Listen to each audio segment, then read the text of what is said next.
अशोक खराचे निकटवर्तीय असलेल्या जितेंद्र शेळके यांच्या अपघाती मृत्यूवरून अनेकांनी शंका उपस्थित केलेली आहे आणि हा अपघात नसून घातपात आहे असा आरोप काँग्रेसचे नेते नाना पटोले यांनी देखील केलाय।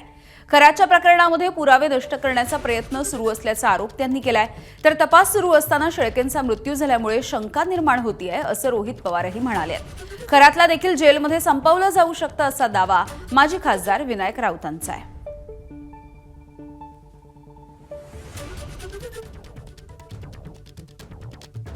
बंधुबाबा अशोक खराचं काय झालं? त्याचा जो मुख्य पुरावावाला होता त्याचा ॲक्सिडेंट करून घेतला, सरकारने करवला।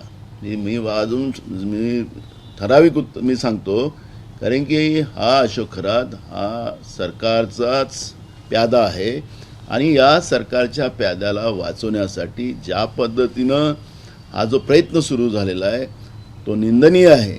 त्याच्याच पुरावा नष्ट करण्यासाठी ज्या पद्धतीने त्याला मारलं गेलेलं आहे हे त्याच्यातून स्पष्ट झालेलं आहे। त्याला जसं एप्स्टीनला अमेरिकेमध्ये मारलं गेलं जेलमध्ये, तसं अशोक खरातला मारलं जाईल। त्याची बायको अजून भेटत नाही, एवढं कमजोर गुरखातं झालं, एवढे महाराष्ट्राचे पोलीस कमजोर झालेत।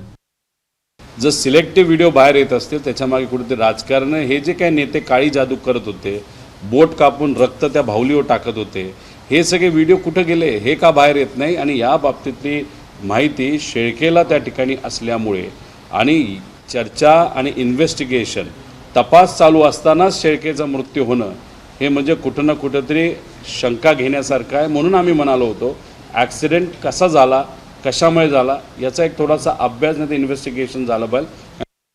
अशोक खरातचं कदाचित तुरुंगामध्ये सुद्धा अंत घडवून आणू शकतात, कारण त्या अशोक खरातच्या फायली आता ओपन सुरुवात झाल्यानंतर अनेक राजकीय नेते हे त्याच्यामध्ये एकेकाचं कारनामे उघड होत जातील। शेळकेंचा झालेला अपघात हा अपघात नसून तो घडवून आणलेला अपघात आहे असं जे म्हटलं जातं त्यामध्ये तथ्य आहे, कारण तो अशोक खरातच्या ह्या प्रकरणामध्ये एक महत्त्वाचा दुवा होता आणि त्यामुळे असे एक एक दुवे कोसळायला लागले की अशोक खरातची केस कमजोर होईल। केसरकरनं अद्याप SIT का बोलवत नाहीये, त्याच्यामध्ये का कोणाचा राजकीय वरदहस्त आहे?